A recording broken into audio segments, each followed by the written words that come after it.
My wife was in a car accident and ended up in the hospital. In the room next to hers, there was an elderly gentleman whom no one ever came to visit. I brought him breakfast every day. Before he was discharged, he squeezed my hand and whispered with an urgency that made my blood run cold. Run from her. Now. I didn't understand anything. At that moment, I thought he was confused, that his age was playing tricks on him. But when I walked out of that hospital 3 days later, every word that old man said began to make sense, and what I discovered made me realize I had been blind for years. My name is Ethan. I'm 48 years old, and until that accident, I believed I knew my wife. I believed that after 23 years together, there were no secrets left between us. How wrong I was. It all started on a Tuesday afternoon. I had just arrived home after my shift at the industrial packaging plant, where I work as a supervisor. It was one of those ordinary days where you don't expect anything to change. Rachel was supposed to arrive around 6 p.m. She always got off late from the real estate agency where she worked. But that afternoon, my phone rang at 5:30. It was an unknown number. "Mr. Ethan Harris?" asked a professional female voice. "This is Street Mary's General Hospital calling. Your wife, Rachel, was in a car accident. She is stable, but we need you to come as soon as possible." My heart dropped into my stomach. I grabbed my keys, my wallet, and ran out to the car. On the way to the hospital, my mind wouldn't stop imagining terrible things. Accident. That word bounced around inside my head like a rubber ball. I drove faster than I should have, my hands shaking on the steering wheel. When I arrived at the ER, a nurse led me to where Rachel was. I found her lying on a gurney with a bandage on her forehead and her left arm immobilized. She had bruises on her neck and looked more annoyed than scared. "Ethan," she said when she saw me, her voice sounding tired and irritated. "It's nothing serious. Some idiot ran a red light and hit me on the driver's side. The car is totaled." I leaned in to hold her free hand, but she pulled it away slightly, as if the contact bothered her. "Are you okay? Does anything hurt?" "Everything hurts," she replied, staring up at the ceiling. "They're keeping me for observation because I hit my head. 2 or 3 days, they said." What a waste of time. It surprised me that she didn't seem scared or relieved to see me, just annoyed by the situation. But I attributed it to shock. The pain. The exhaustion. You always find excuses for the people you love. A young doctor came in shortly after and explained that Rachel had a mild contusion, nothing serious, but as a precaution, they would keep her hospitalized to monitor for any symptoms of a concussion. They assigned her a room on the 3rd floor. I accompanied her while they wheeled her up. The room was small, with 2 beds separated by a green curtain. On the other side was the old man. I hadn't seen him yet, but I heard a weak cough coming from behind the curtain. "Great," Rachel muttered as they helped her into bed. Sharing a room with a stranger, this couldn't be worse.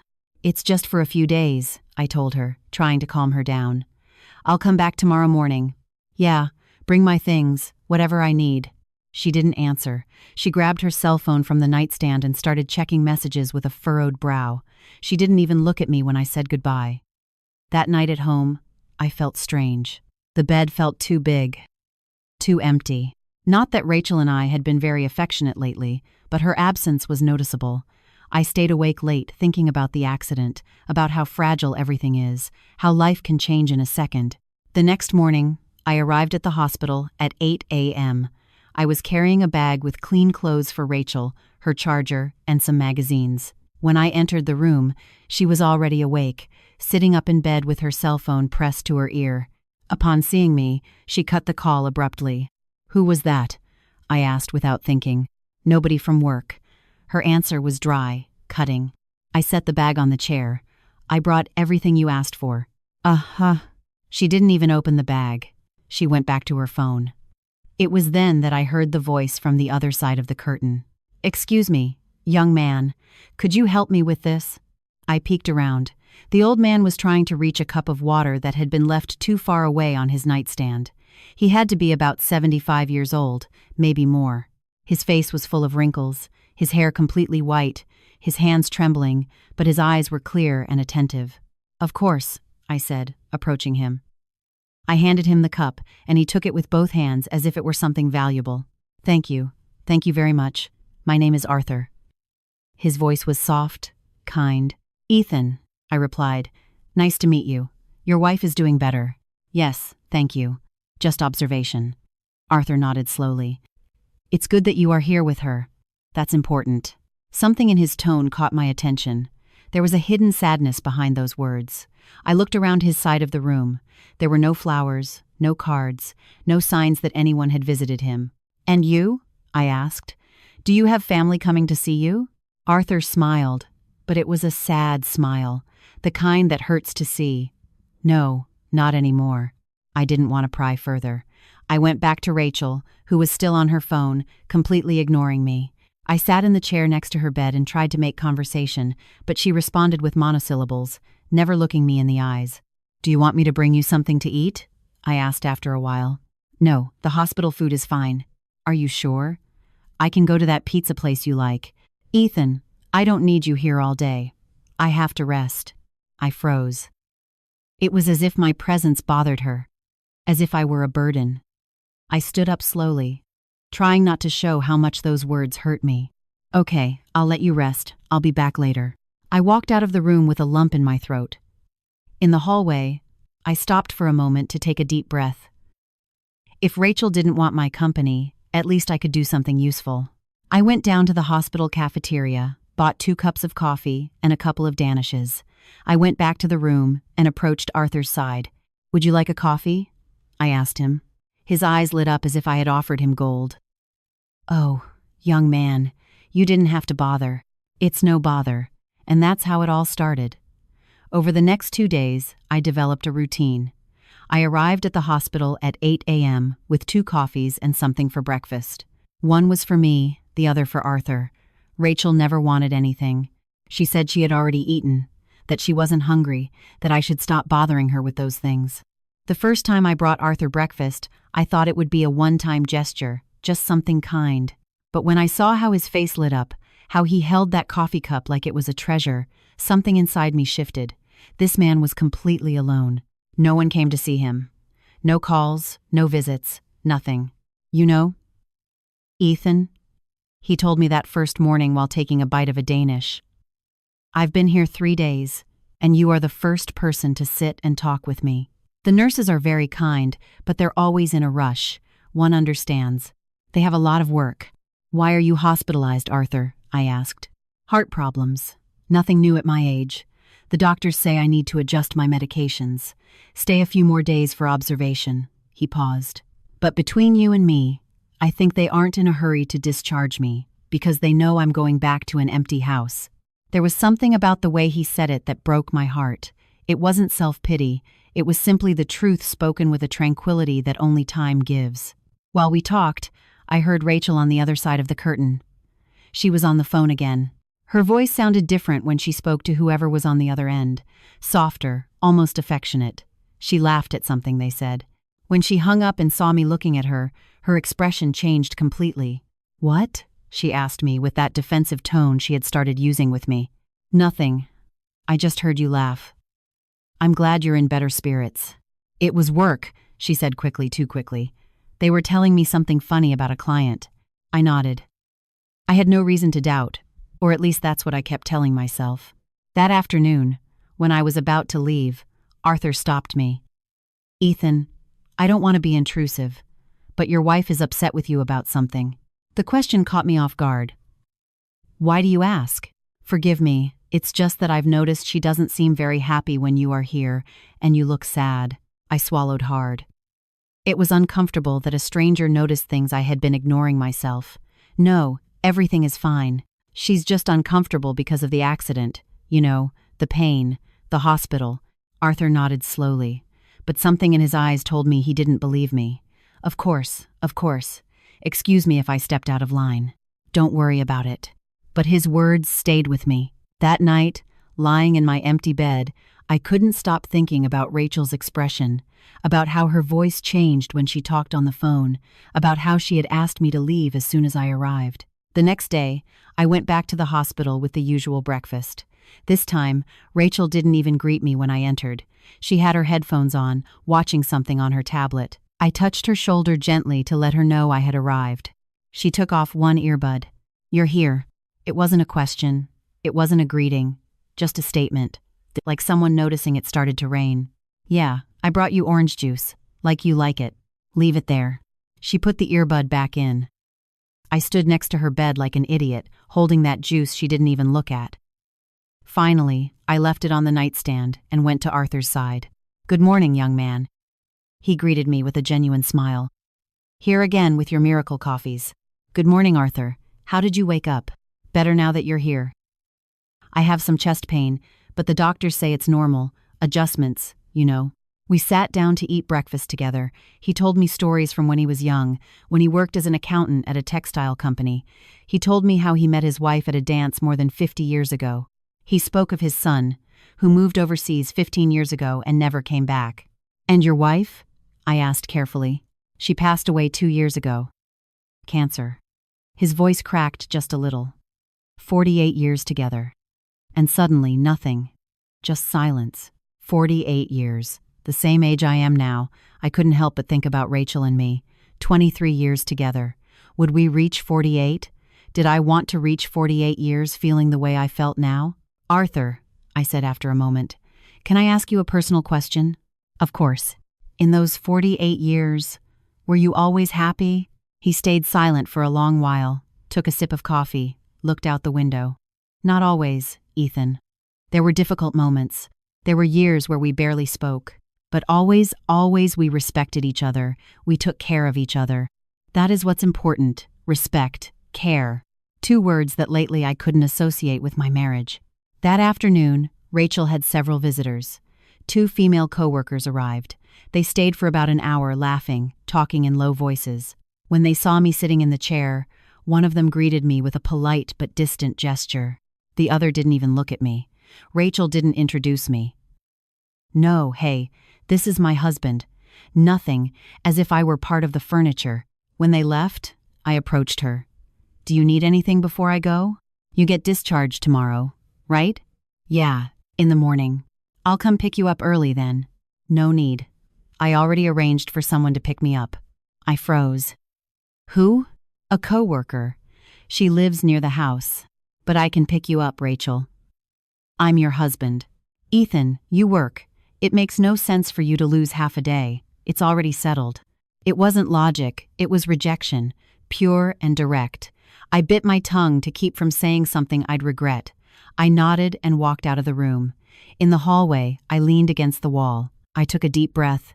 A nurse passed by and asked if I felt okay. I said yes, just tired. But it was a lie. I wasn't tired. I was devastated. I went back in. This time I went straight to Arthur's side. He looked at me and said nothing, but in his eyes was understanding. That type of understanding only people who have lived long and seen much possess. Arthur, I said quietly, do you think one can be married to someone and still feel completely alone? He didn't answer immediately. He closed the book he was reading, took off his glasses, and looked at me intently. Ethan, I'm going to tell you something I learned too late in life. Sometimes the deepest loneliness isn't being alone. It's being with someone who acts as if you don't exist. His words hit me like a punch to the gut because that was exactly what I felt. Rachel made me feel invisible. And what did you do? I asked. I stayed silent for many years. I thought things would get better on their own. I thought if I was more patient, more understanding, kinder, everything would fix itself. He paused. I was wrong. One regrets many things, young man, many things. That night I slept almost nothing. Arthur's words spun around in my head. I stayed silent for many years. Was that what I was doing? Staying silent, waiting for things to get better on their own? The next morning, I arrived at the hospital even though Rachel had told me not to bother. I couldn't stay home knowing she was leaving that day. I needed to see her. I needed to make sure she was okay, even if she acted like my presence weighed on her. When I entered the room, it was 9 a.m. Rachel was already dressed, sitting on the bed with her suitcase ready. She was talking on the phone again. Upon seeing me, her expression changed immediately. It wasn't surprise, it was annoyance. I have to hang up, she said into the phone. Yeah, see you later. She hung up and looked at me. I told you it wasn't necessary for you to come. I'm your husband, Rachel. Obviously, I was going to come. Ethan, I already told you Audrey is swinging by for me. Audrey. It was the first time she mentioned that name. Audrey, a coworker from the agency. I introduced you to her at the holiday party. Don't you remember? I didn't remember. At her office holiday party, there were so many people I barely exchanged words with anyone. Rachel had practically forced me to go, and as soon as we arrived, she disappeared among her colleagues, and I stayed standing in a corner holding a glass of wine I didn't want. Yes, I lied. Well, she's picking me up in half an hour. I sat in the chair without saying anything else. On the other side of the curtain, Arthur was awake. I heard him move. "Good morning," I said, leaning around. "Good morning, Ethan. Your wife is leaving today." "Yeah, she's getting discharged." "That's good. Surely she'll be happy to go back home." I looked toward where Rachel was. She was checking her cell phone with a furrowed brow, lips tight. She didn't seem happy. She seemed impatient. "Arthur, what about you? When are you getting discharged?" "Tomorrow," they say, "if everything goes well with today's tests." "Do you need a ride home?" "I can come by tomorrow." His face lit up. "Would you really do that for me?" "Of course, no problem." "Oh, young man, you don't know how much I appreciate it. It's a long taxi ride, and with these aches, don't worry, I'll come by for you tomorrow." Rachel let out an audible huff from her side. I turned to look at her. "Is something wrong?" "Nothing," she said without looking up from the phone, but her tone said the complete opposite. A few minutes later, a woman of about 40 arrived, with long dark hair, dressed in an elegant gray suit. It was Audrey. She entered the room with a big smile and went directly toward Rachel. "Sweetie, how are you?" She hugged her with a familiarity that surprised me. Rachel returned the hug. "Better. I just want to get out of here." Of course. Let's go then." Audrey grabbed Rachel's suitcase without even looking at me. "Audrey," I said, standing up. "I'm Ethan, Rachel's husband." She looked at me as if she had just noticed I existed. "Oh, right. Hi." Her greeting was cold, measured. She extended her hand mechanically. "Nice to meet you." There was no nice in her voice. Rachel got up from the bed, checked that she wasn't forgetting anything. "Well, shall we go? Do you need help with anything?" I asked. "No." "Audrey, can you help me?" "See you at the house, then." Rachel nodded without looking at me. Audrey was already heading for the door with the suitcase. Rachel followed her. Before leaving, she stopped for just a second. "Thanks for coming these past days," she said. But she said it like someone fulfilling a social obligation, not like someone thanking from the heart. And she left. The two of them walked away together, laughing at something as soon as they stepped into the hallway. I stayed standing there like a fool, staring at the closed door. "Ethan." Arthur's voice pulled me out of the trance. "Come, sit for a moment." I went to his side and let myself fall into the chair. I felt a huge weight on my chest. "Are you okay?" he asked me. "Yeah, I don't know. Sometimes I feel like my wife prefers to be with anyone else but me." Arthur stayed quiet. He studied me with those eyes that seemed to see more than I could understand myself. "Can I tell you something, Ethan? And please, don't take it the wrong way." "Go ahead." "I have been observing these past days the way she speaks to you, the way you shrink every time she responds poorly. I have seen many things in my life, young man, and believe me when I tell you this, a person who loves you does not make you feel this way." His words hit me like a bucket of ice water. I wanted to defend her. I wanted to say he was wrong, that she was just stressed from the accident, that things weren't how he thought, but I couldn't. Because deep down, I knew he was right. "We've been together 23 years, I said quietly. 23 years. It can't be that all that time has been a lie. I'm not saying everything was a lie, Ethan, but people change, or sometimes they simply stop hiding who they really are. I stayed a while longer with him. We talked about other things. He told me more stories about his life, from when he was young, when things were different. At some point, a nurse arrived to run some tests, and I took the opportunity to say goodbye. "I'll come for you tomorrow," I told him. "Around 10 a.m. Does that sound good?" "Perfect, young man." "And Ethan, take care of yourself. Promise me you're going to take care of yourself." "I promise." I left the hospital with a strange feeling. On one hand, there was the relief that Rachel was okay, that the accident hadn't been serious. On the other hand, There was this sensation of emptiness I couldn't explain. It was as if something had broken between us, and I was just now realizing it. When I got home, Rachel was already there. I found her in the bedroom, lying on the bed, again with her cell phone. She didn't even look up when I entered. "How do you feel?" I asked her. "Fine. Tired. Do you want me to make something to eat?" "I'm not hungry." I stood in the doorway of the bedroom. It was my house, my room, my wife, but I felt like an intruder. "Rachel, did I do something wrong?" Finally, she looked up. "What? Something that upset you? Something you're angry with me about?" "I'm not angry, Ethan. I just want to rest. You've been very distant these past few days. I was in a car accident. Did you expect me to be partying?" "No, but nothing. I'm tired. Can you leave me alone?" Every word was like a stab wound. I walked out of the room and closed the door slowly.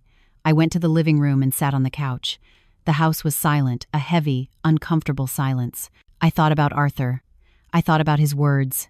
I thought about how Rachel had hugged Audrey with more affection than she had shown me in months. I thought about those calls she cut off when I entered. I thought about how her voice changed when she spoke to other people. Something wasn't right.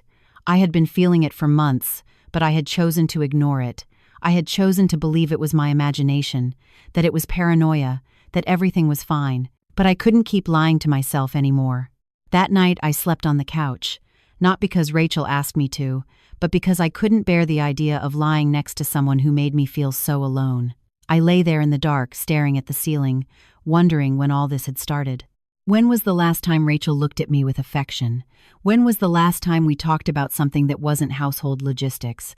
I didn't remember, and that was the saddest part of all. The next morning, I woke up early. Rachel was still in the room. She didn't even come out for breakfast. I made myself coffee, showered, and left for the hospital. I had promised to pick up Arthur, and that was a promise I was going to keep. When I arrived at his room, he was already ready, dressed in simple but clean clothes, sitting on the edge of the bed with a small bag beside him. He smiled when he saw me. "I thought you had forgotten about me." "Never, Arthur." "Ready to go home?" "More than ready." I helped him stand up. He walked slowly, carefully, but he didn't complain. He signed the discharge papers, thanked the nurses, and we left the hospital together. Arthur lived in an old neighborhood in the city, one of those with single-story bungalows, slightly overgrown gardens, and narrow streets. He gave me the address, and I drove in silence while he looked out the window. He seemed lost in thought. "How long have you lived there?" I asked to break the silence. "My whole life. 42 years in the same house. My wife and I bought it when we were newlyweds. We paid the mortgage for 20 years. It was our pride." He paused. "Now it's too big for me alone." We arrived at his house. It was small, with walls painted a cream color faded by the sun and rain. The lawn was tall, and a tree was dropping dry leaves onto the walkway. I helped him out of the car, and we walked to the door. "Do you want me to help you inside?" I asked. "No need, young man. I've already stolen enough of your time. It's not stealing if I do it with pleasure." He smiled, took out his keys, and opened the door. Inside, it smelled of a closed house, of a space that hasn't been inhabited for days. The curtains were drawn, and there was little light. "Allow me to at least help you get settled," I insisted. Arthur didn't protest. We went in together. The house was spotless but empty of life. Antique furniture, photographs on the walls, a grandfather clock that no longer worked. Everything seemed frozen in time. I sat with him in the living room while he made tea. We talked about simple things, the weather, the hospital doctors, how the neighborhood had changed over the years, but I noticed he was observing me attentively, as if he wanted to say something but couldn't find the moment. Finally, he said it. "Ethan, can I ask you something personal?" "Sure. Are you happy in your marriage?" The question hit me directly in the chest. I stayed quiet for a few seconds. Was I happy? When was the last time I felt happy next to Rachel? "I don't know," I admitted finally. "I think I don't even know what being happy is anymore." Arthur nodded slowly, as if my answer confirmed something he already knew. He stood up with effort and went to a small table by the window. He opened a drawer and took out something wrapped in an old cloth. He came back to me and unwrapped it. It was an antique pocket watch. The metal was dull, worn by time. He opened it, and inside I saw the hands were stopped at 3:15. "This watch," he said with a soft voice, "my father gave to me when I turned 21. He told me it was the most valuable watch we had in the family, that it had belonged to my grandfather and my grandfather's father. For years, I cared for it like a treasure." He paused. "But do you know what I discovered a few years ago?" I shook my head. That it never worked. That it was only pretty on the outside. My father lied to me because he wanted me to believe we had something of value, but inside, it was broken from the start. He extended the watch to me. "I want you to keep it." "Arthur, I can't accept this. It's a family heirloom. Precisely why I give it to you. Because I have no family anymore, and because you need to understand something, Ethan." He looked at me intently. "Sometimes things that seem valuable only are so on the outside, and one can spend years taking care of something that inside is already dead." I took the watch. It was heavy in my hand. I felt the cold metal against my palm. "Why are you telling me this?" I asked, though I already knew the answer. "Because I lived 40 years with someone who made me feel exactly how your wife makes you feel." I stayed silent. I convinced myself it was my duty, that marriage was forever, that things would get better, but they only got worse, and when she died, the only thing I felt was relief. His voice cracked a bit, and that filled me with guilt for a long time. I didn't know what to say. I sat there holding that broken watch, feeling every word of Arthur's pierce through me. "Ethan, promise me something. Promise me you are going to pay attention to the signs, to what your instinct tells you, because I ignored all that and wasted my life." "I promise." I stayed a while longer with him. I helped him organize some things. I made sure he had enough food in the kitchen.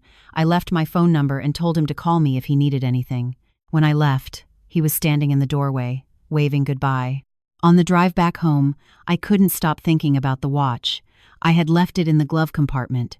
Every time I braked at a red light, I looked toward the glove box as if the watch might disappear. Something that seems valuable, but is broken inside. When I got home, it was almost 3 p.m. Rachel was in the living room watching TV. Seeing me enter, she barely looked at me. "Where were you?" she asked, without much interest. "I went to take Arthur to his house. The old man from the hospital." "Oh, that's good, he's out." She turned her attention back to the TV. I sat in the other armchair. I tried to watch what she was watching, but I couldn't focus. My mind was still at Arthur's house, on his words, on that watch. "Rachel," I said after a while, "can we talk?" "About what?" "About us." She sighed as if I had asked her for something exhausting. "Ethan, don't start." "Not start what? I just want to talk to you." "I'm watching this." She pointed at the TV. "Later then." "It's been 3 days, Rachel. You've been discharged. You're fine. Now you're going to tell me how I feel?" Her voice rose in pitch. "You know what, Ethan? I am sick of you always wanting to talk, and talk. Not everything needs a deep conversation." I stayed quiet. What could I say? Every time I tried to get close to her, she pushed me further away. That night, we ate in silence. I made pasta because it was the only thing in the pantry. Rachel barely touched her plate. She said she wasn't hungry. She went to the bedroom and closed the door. I stayed in the kitchen, washing the dishes, wondering how we had reached this point. When did it start?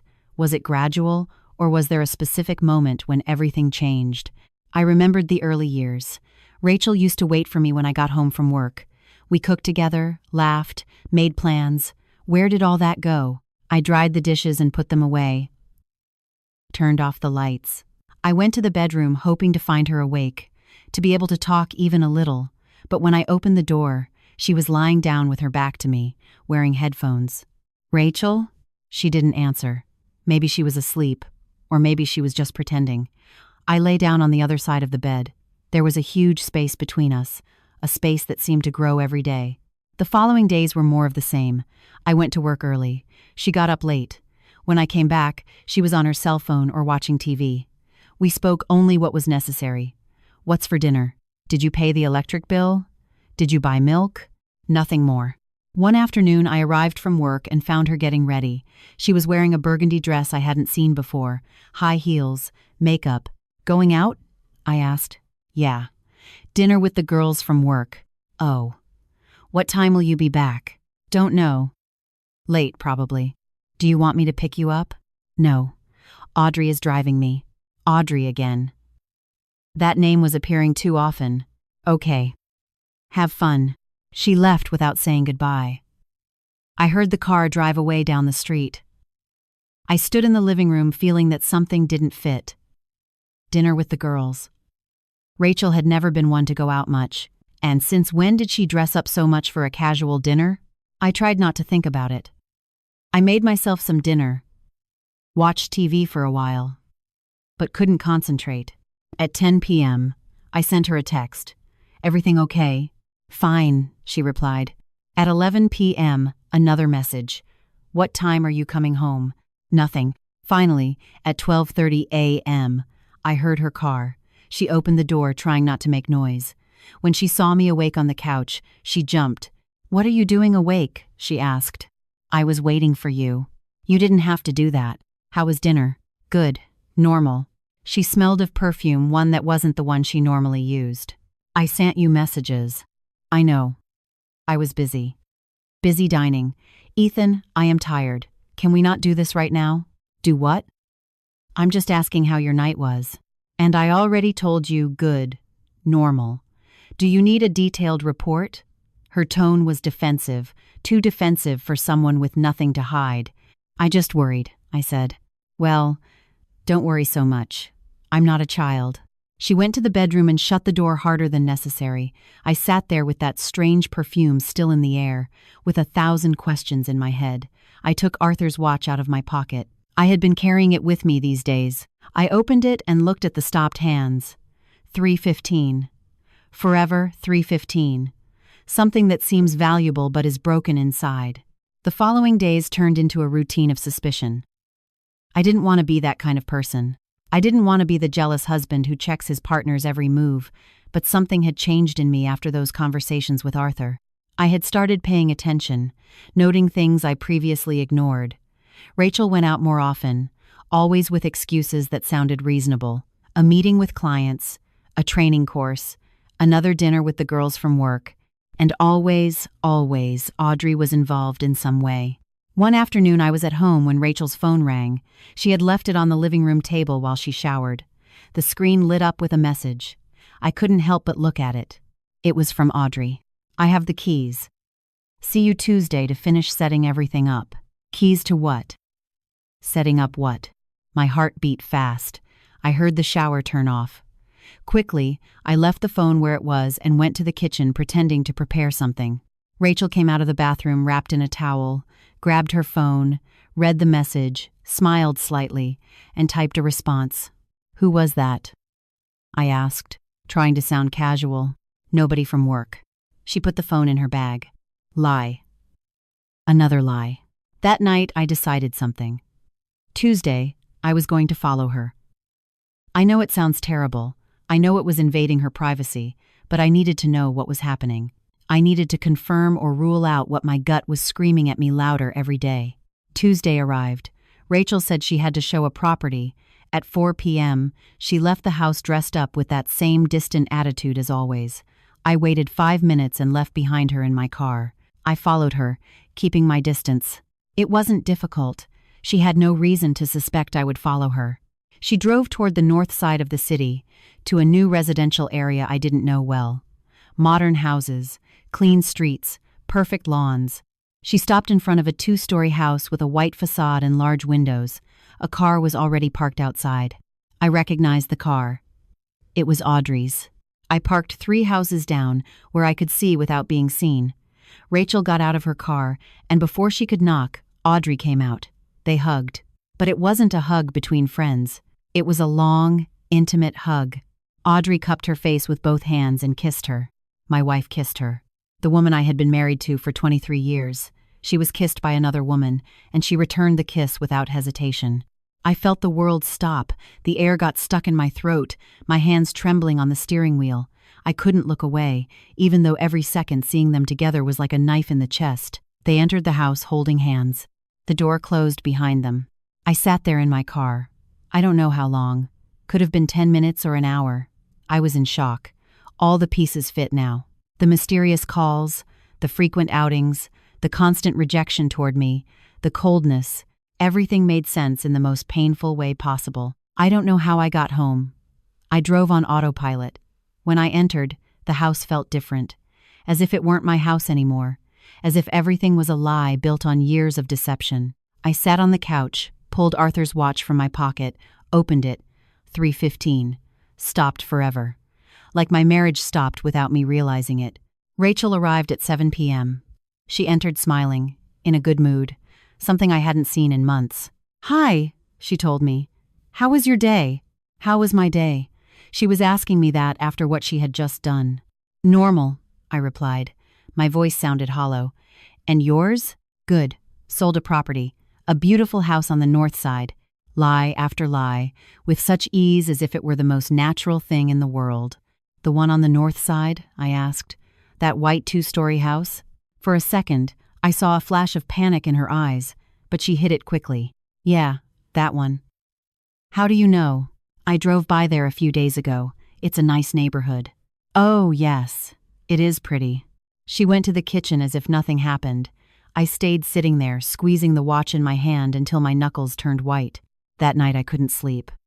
I lay staring at the ceiling with Rachel beside me, breathing calmly, as if she hadn't just destroyed 23 years of my life in a single afternoon. The next morning, I called Arthur. I needed to talk to someone. I needed to tell someone what I had seen without them judging me or telling me what to do. "Ethan, what a surprise," he said when he answered. "How are you, Arthur? Can I come over to see you? I need to talk to someone." "Of course, young man. Come whenever you want." I arrived at his house half an hour later. He received me with hot tea and that sympathetic look I already knew. We sat in the living room, and for a moment, I didn't even know how to start. "You were right," I said finally. "About everything." "What happened?" I told him everything. The message, the house, the kiss, the lies. While I spoke, I felt as if someone else were telling the story, as if it wasn't my life I was describing. Arthur listened in silence. He didn't interrupt, didn't make comments, just listened. When I finished, he stayed quiet for a long moment. "And what are you going to do?" he asked finally. "I don't know.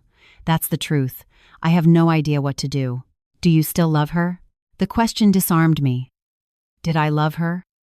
I had spent so much time feeling alone, rejected, invisible, that I no longer knew if what I felt was love or just habit.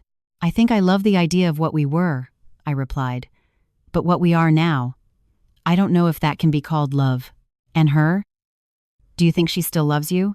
I thought about her coldness, her constant rejection, how she pushed me away every time I tried to get close, how her face lit up when she talked to Audrey. "No, I don't think she loves me, and probably hasn't for a long time." Arthur nodded. "Then you know what you have to do." "But it's 23 years, Arthur. 23 years. I can't just throw all that away." "Ethan, listen to me well. Those 23 years are already gone. You already lived those years. Some were good, sure, but how many of those years were you truly happy? How many of those years did you not feel alone even though you had company?" I couldn't answer because I knew he was right. "The time you already invested doesn't come back," he continued, "but the time you have left is yours. You can keep wasting it on someone who doesn't value you, or you can start building something new, something that makes you feel alive again." "I'm scared," I admitted, and it was the first time I said it out loud. It's normal to be scared. I was scared too when I realized the truth about my marriage. But do you know what I'm more scared of now? Of having wasted so many years. Of not having left sooner. I left his house with more questions than answers, but also with some clarity. I needed to confront Rachel. I needed to hear the truth from her mouth. I needed to close this chapter of my life the right way, but I wasn't ready yet. I still needed to process all this, so I decided to wait, observe a little more, gather more evidence if I needed it. The following days were torture. Acting normal when inside I was shattered, seeing Rachel come and go, knowing she was probably going to meet Audrey, pretending everything was fine when nothing was fine. One night, while Rachel slept, I took her cell phone. I know it was an invasion of privacy. I know it's wrong, but I needed to know how far this went. It had a passcode. I tried several combinations until finally, I got in. It was our anniversary date in reverse. How ironic. I opened her messages. There were dozens of conversations with Audrey, photos, plans, love messages. They talked about the house they were fixing up together, about trips they wanted to take, about a future that didn't include me. And then I found something that made my blood run cold. A message from 3 weeks ago. Audrey, did you tell him yet? Rachel, not yet. I want to wait until everything is ready. It makes no sense to make him suffer ahead of time. Audrey, it's for the best. When we have everything in the house, you tell him, and that's it. Rachel, yeah. In 2 weeks, Max. I need time to transfer some things without him noticing. Transfer some things without me noticing. I read that phrase over and over until the words lost meaning. She wasn't just cheating on me emotionally. She was planning to leave. She was moving money, assets, preparing to disappear from my life as if these 23 years never existed. I kept reading the messages. There were detailed plans. Rachel had opened a new bank account without my knowledge. She had been moving small amounts of money from our joint account for months. $1,000 here, $800 there. Amounts small enough that I wouldn't notice, but added up, it came to almost $20,000. My money, our money, the money we had saved together for the future, she was using it to build a new life with someone else.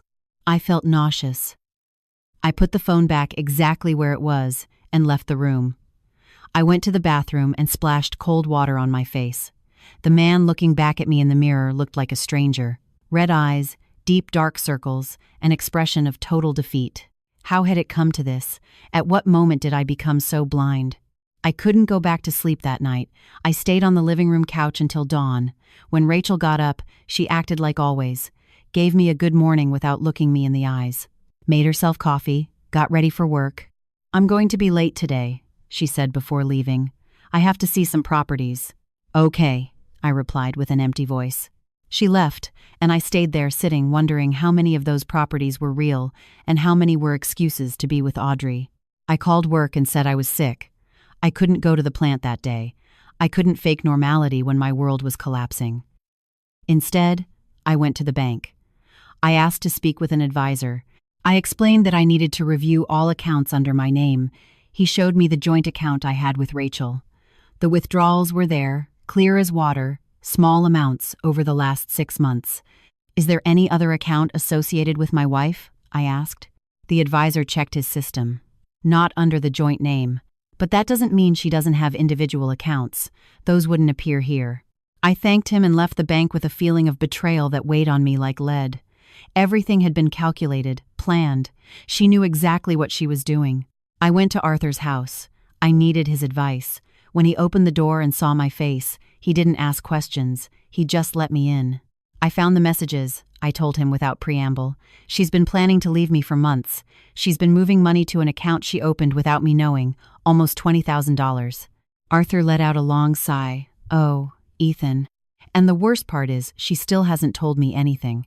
She keeps living in my house, using my money, sleeping in my bed, and acting like everything is normal. Like I'm stupid and don't notice anything. What are you going to do? I need a lawyer. I need to protect myself. If she's doing this, what else has she done that I don't know about? What else is she going to do? That is a wise decision. Protect what is yours before it is too late. Arthur got up and went to his room. He returned with a card. This is the lawyer who helped me with my wife's papers when she passed. He is good, honest. Call him. I took the card. David Cohen, attorney at law. I put it in my wallet. When are you going to confront her? Arthur asked. Not yet. First, I want to talk to the lawyer. I want to know what my rights are. What can I do to protect what I have left? And then, yes, I'll confront her. Don't wait too long, Ethan. Every day that passes is one more day she can keep moving things, hiding things. He was right. I called the lawyer that same day. He gave me an appointment for the next day. That night, when Rachel came home, I observed her as if seeing her for the first time. How had I shared so much of my life with someone who could be so cold, so calculating? She put her bag on the armchair and went directly to the bedroom without even greeting me. I stayed in the living room thinking about everything I had lost.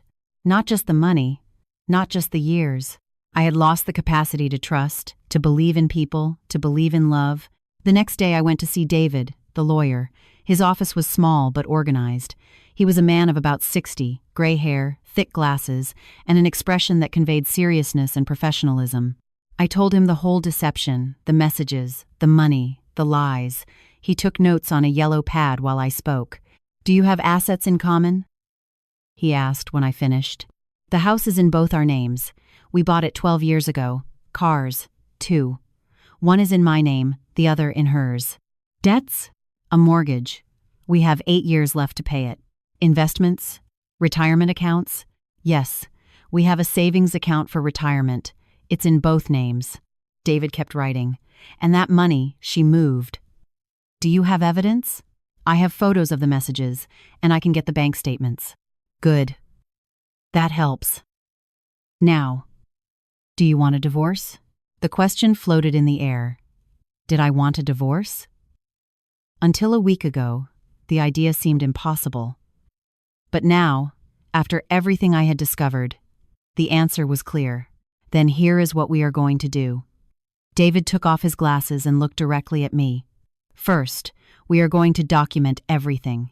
The messages, the transfers, the outings, everything. Second, we are going to protect your assets. I'm going to prepare the papers to freeze the joint account and divide the property. Third, we are going to initiate the divorce process in the cleanest way possible. How long does all that take? Depends. If she accepts the divorce without fighting, we can resolve it in 6 months. If she fights, it can take more than a year. A year. Still a year more tied to this situation. But it was necessary. "Let's do it," I said. David prepared the initial documents that same day. I signed everything I had to sign. He explained the next steps. He told me the most important thing was to maintain calm, not to confront Rachel until everything was legally protected. "The confrontation is coming," he told me. "But when it does, make sure you are already protected." I left his office feeling a little more in control. It wasn't much, but it was something. At least now, I had a plan. At least now, I was doing something instead of just suffering in silence. The following days were strange. I knew the truth. Rachel didn't know I knew. She kept acting normal, or her version of normal, going out, coming back, ignoring me. And I let her do it, waiting for the right moment. Arthur called me every day to see how I was. Those calls became my lifeline. He understood what I was going through in a way no one else could. "Is everything ready yet?" he asked one afternoon. "Almost. David says by tomorrow all the papers will be ready. The joint account will be frozen, assets legally divided. Only thing missing is confronting her. Are you ready for that?" "I don't know if I'll ever be ready. But it has to be done. Ethan, remember something. You are not the villain here. No matter how she reacts, no matter what she tells you, you did nothing wrong. She made these decisions. She broke the marriage. You are only protecting what remains yours." Those words gave me strength because I was afraid of the confrontation. I was afraid of how Rachel would react, afraid she would make me feel guilty, manipulate me, convince me I was the problem. But I couldn't go on like this. I couldn't live in this lie anymore. The night before confronting her, I couldn't sleep. I stayed in the living room with Arthur's watch in my hand, opened and closed it over and over. 3:15.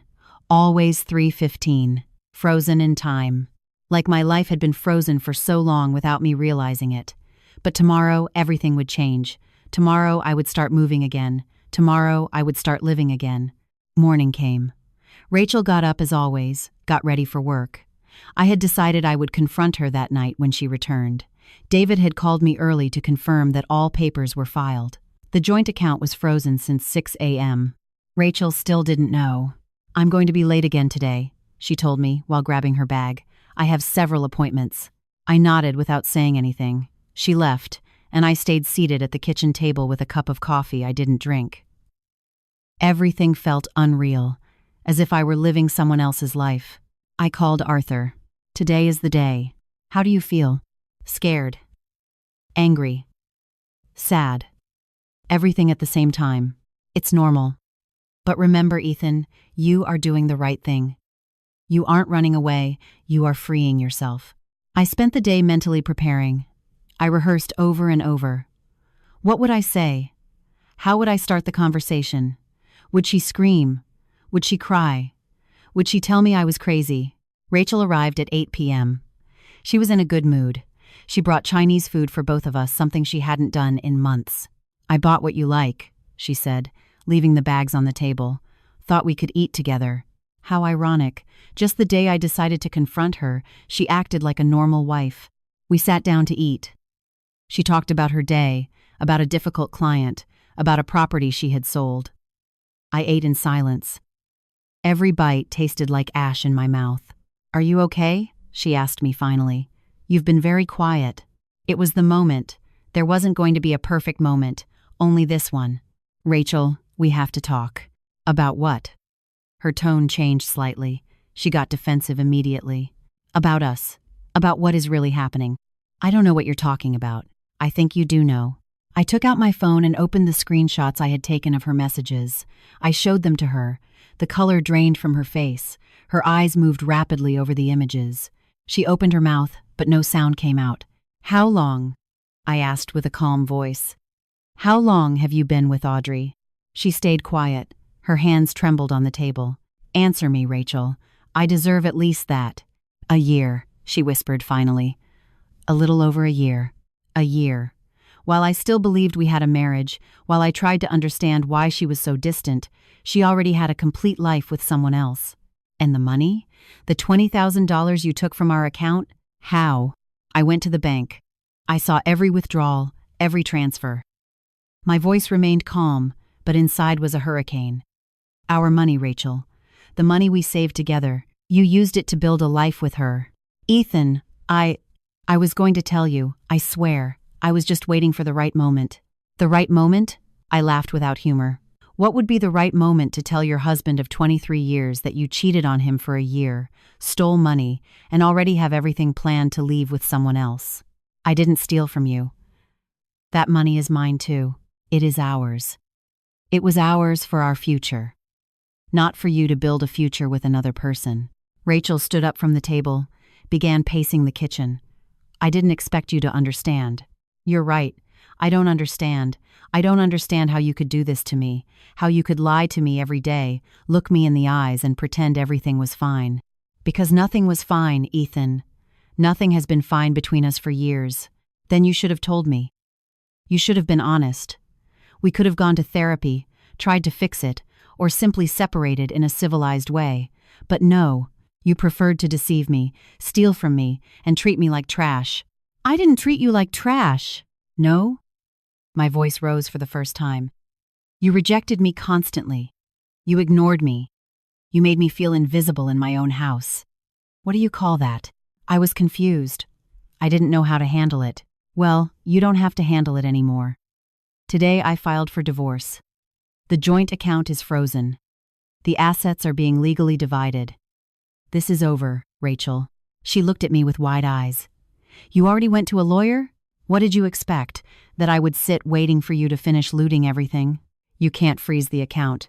I need that money. You need our money for your new life with Audrey. That is not my problem. The lawyer will divide everything equitably. You will receive what corresponds to you by law, nothing more." Rachel slumped into the chair. For a moment I thought she would cry, but she didn't. She just sat there, staring at the table. "Do you love her?" I asked after a long silence. "Did you ever love me?" "Yes. At the beginning. Yes." "And when did you stop loving me?" "I don't know. It was gradual. One day I realized I didn't feel anything anymore, that we were just together out of habit. You could have told me. You could have been honest. I was afraid." "Afraid of what? Of hurting me? Of being judged? That everyone would know what? That you're a lesbian? Was that your fear?" "I'm not a lesbian. Or maybe I am. I don't know. I only know that with Audrey I feel alive in a way I never felt with you." Those words hurt more than I expected, because they weren't said with malice, they were simply the truth. 23 years, Rachel. 23 years of my life, and now you tell me you never felt alive with me. I'm sorry. You aren't sorry. If you felt it, you wouldn't have done this in this way. She stayed silent. She had nothing else to say. "I want you to leave," I told her. "Tonight. Pack what you need and go with Audrey. The lawyer will handle the rest. Tonight. Ethan, don't be ridiculous. It's my house too. It was our house. It isn't anymore. and I am not going to spend one more night under the same roof as you. So go. Or I go and leave you here alone until the lawyer finishes settling everything." Rachel stood up, looked at me with a mix of rage and frustration. "You were always so dramatic. And you were always so cold. But I don't have to tolerate it anymore." She went to the bedroom. I heard her opening drawers, throwing things into a suitcase. I stayed sitting in the kitchen, hands shaking, heart beating so fast I felt it was going to explode. Half an hour later, she came out with 2 suitcases. She stopped at the kitchen door. "That's it?" she asked. 23 years, and this is all we have to say to each other? What more do you want me to say, Rachel? That I forgive you? That I understand? I can't give you that. Not after what you did. Someday you will understand that this wasn't to hurt you, it was to save me. You could have saved yourself without destroying me in the process. She didn't reply. She took her suitcases and walked out the door. I heard her car start and drive away. And just like that, after 23 years, Rachel disappeared from my life in one night. I stayed sitting in that empty kitchen for hours. I didn't cry. I didn't scream. I just sat there feeling how everything I had built for so long crumbled around me. Eventually, I called Arthur. It was almost 2 a.m., but I needed to hear his voice. "Ethan, what happened?" "I did it." I confronted her. She left. "How do you feel?" "Empty. Destroyed. But also relieved." "That is normal. It is completely normal. It hurts to lose something, even when that something was already dead.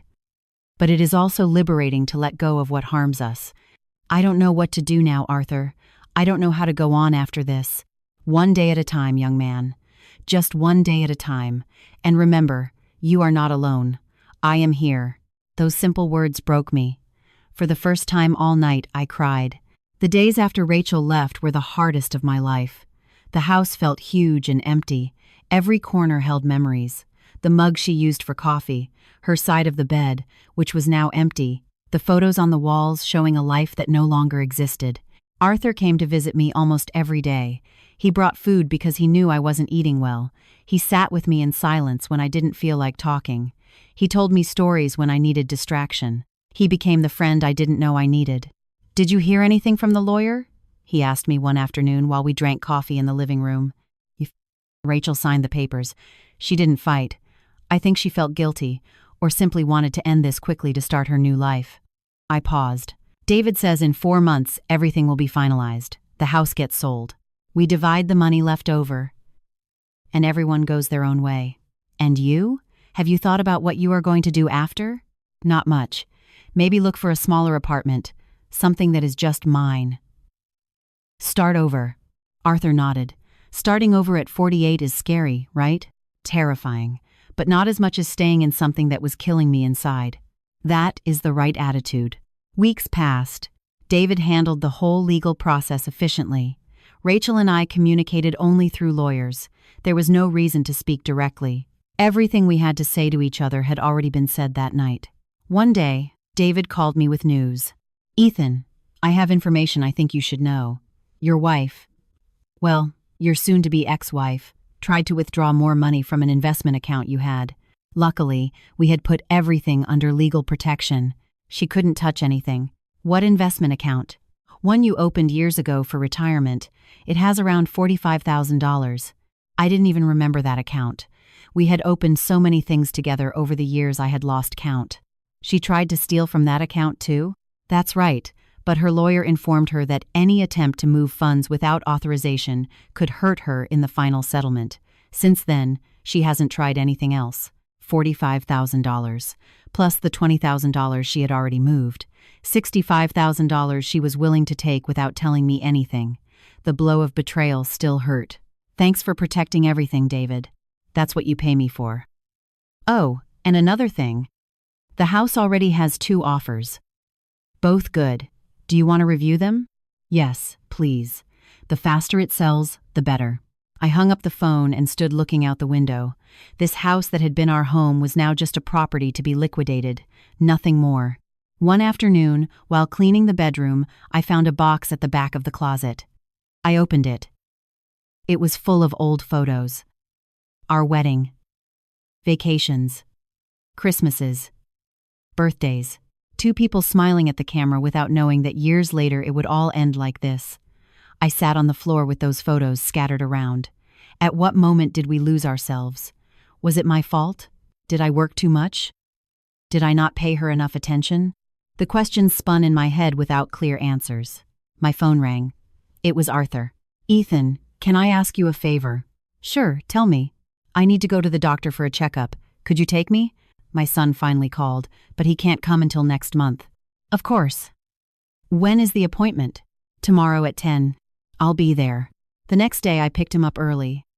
He looked thinner, more fragile than the last time. It worried me. "How have you been feeling, Arthur?" "Some days better than others. The chest pains come back from time to time. That's why the doctor wants to see me." I took him to St. Mary's, the same hospital where I had met Rachel after the accident. It seemed like a lifetime had passed since then, but it had barely been 2 months. I sat with him in the waiting room. There were other people there, families accompanying loved ones, a young couple with a baby, an older gentleman holding hands with his wife. I wondered if any of them were living a lie like I had been. When they called Arthur, he asked me to come in with him. The doctor checked him, asked questions, ordered some tests. "Arthur," the doctor said finally, "your levels aren't where they should be.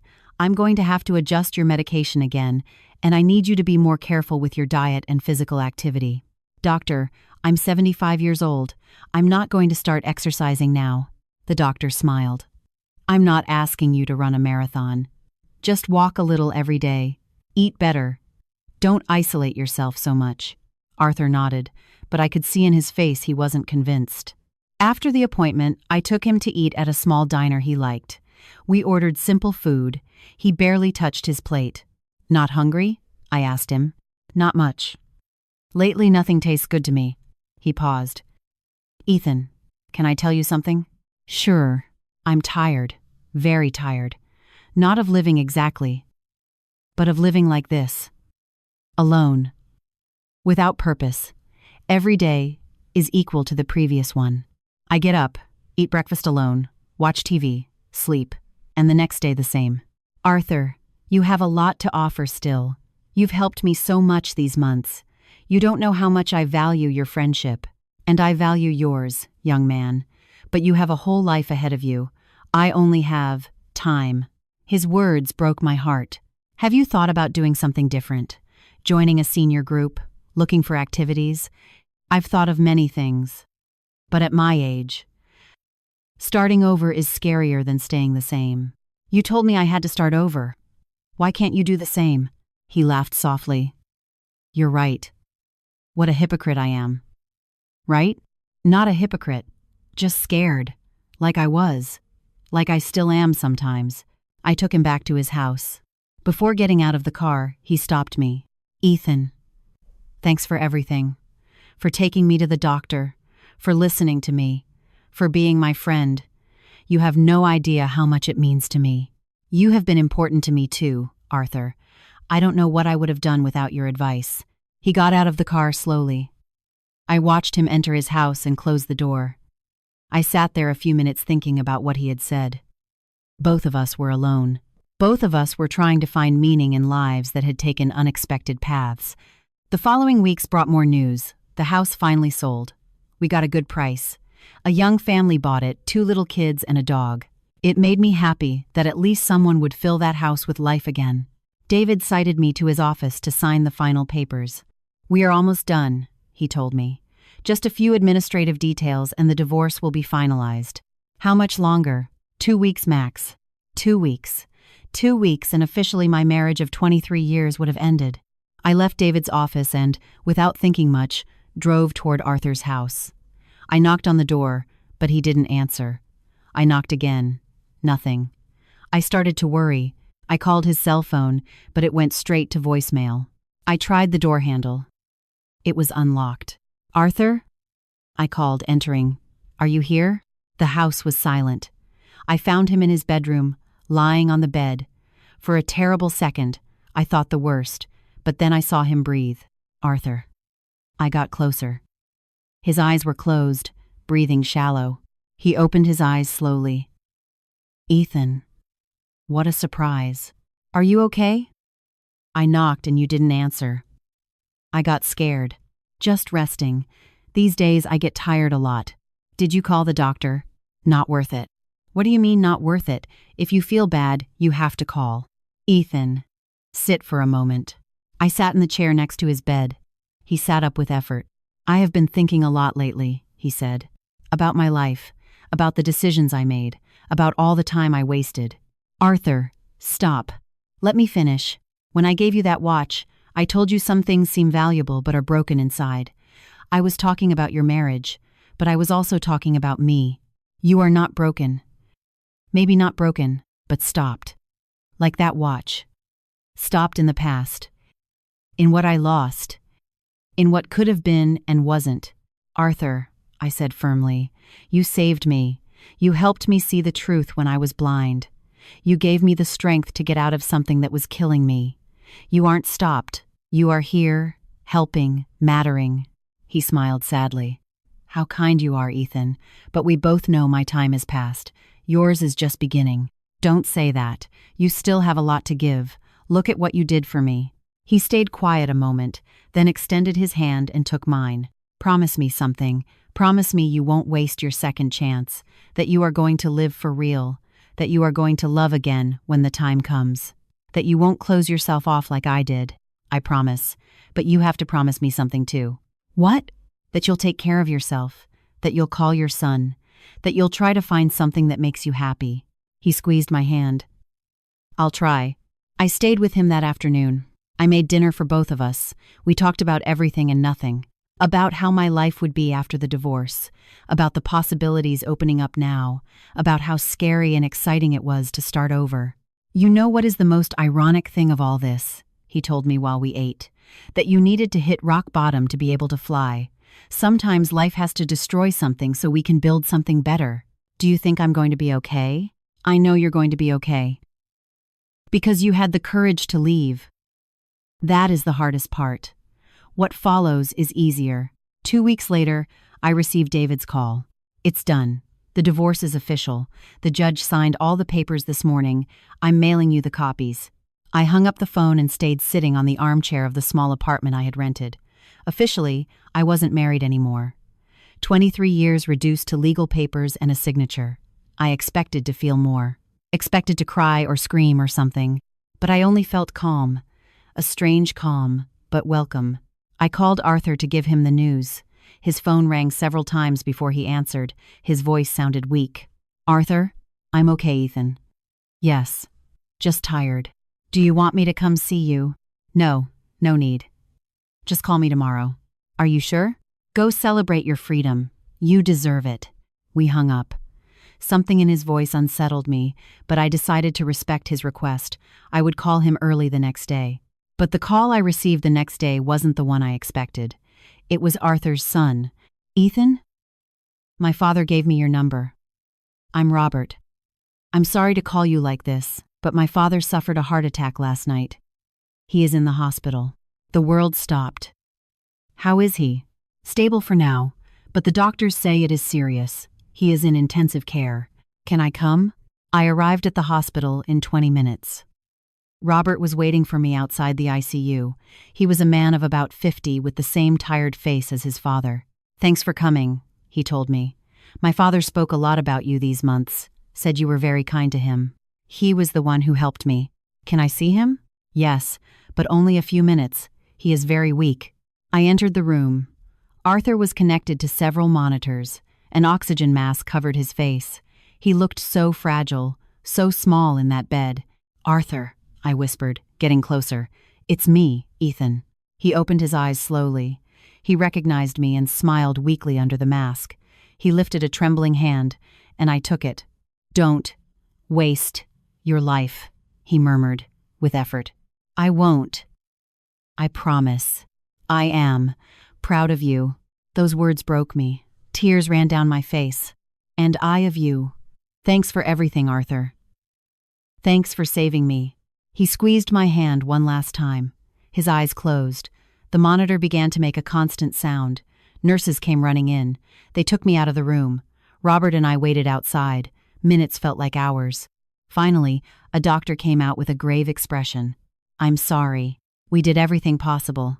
Arthur was gone. The funeral was small. Robert, some neighbors. There weren't many people in Arthur's life, and that was the saddest part of all. A man so wise, so kind, and he died almost alone. After the funeral, Robert called me aside. "My father left something for you." He handed me an envelope. I opened it with shaking hands. Inside was a letter written in Arthur's trembling handwriting. "Dear Ethan, if you are reading this, it is because I am no longer here. Don't be sad. I lived many years, some good, others not so much. But these last few months, thanks to you, I felt useful again. You gave me a purpose when I no longer had one. I gave you that watch as a symbol of something broken, but now I want you to see it differently. Even though the hands don't move, the watch is still beautiful. It still has value, like you. What Rachel did does not define your worth. You define your worth. Go and live, Ethan. Live for both of us. With affection, Arthur." I kept the letter in my pocket next to the watch, two objects that now meant everything to me. The following months were of reconstruction. I got used to my small apartment. I started going out more, doing things I always wanted to do but never made time for. I took photography classes, joined a book club, met new people. One afternoon, 6 months after Arthur's funeral, I was in a coffee shop reading when someone sat at the table next to me. It was a woman of about 45, short brown hair, kind smile. Our eyes met by accident. "Excuse me," she said. "Is that book good?"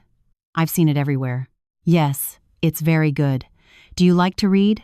"I love it, but lately, I haven't had much time." We chatted for a few minutes. Her name was Mary. She was an architect, divorced too. We shared stories without going too deep. When she was leaving, she left me her number. "In case you ever want to recommend more books," she said with a smile. I didn't call her that day, nor the next, but a week later, I sent her a message. We went for coffee, then dinner. Slowly, without rushing, we started getting to know each other. I don't know if Mary and I will end up together. I don't know what the future holds for me, but for the first time in years, I'm not afraid of not knowing. Because I learned something important from all this. Sometimes the people we love destroy us without meaning to. Sometimes we stay in places that kill us out of fear of the unknown. But staying in something broken isn't loyalty. It's self-destruction. Running away isn't always cowardice. Sometimes it is the bravest decision you can make. Run from what hurts you. Run towards something better. Run to save yourself. Arthur whispered, "Run from her," that night in the hospital. And he was right. But I didn't just run from Rachel. I ran from the version of myself that accepted crumbs, that settled for being invisible, that confused love with suffering. Now, every time I see the watch stopped at 3:15, I don't think of something broken. I think of a reminder. Time stops when we stop living for real. But always, always we can start it moving again. We just need the courage to do it. And I finally had it.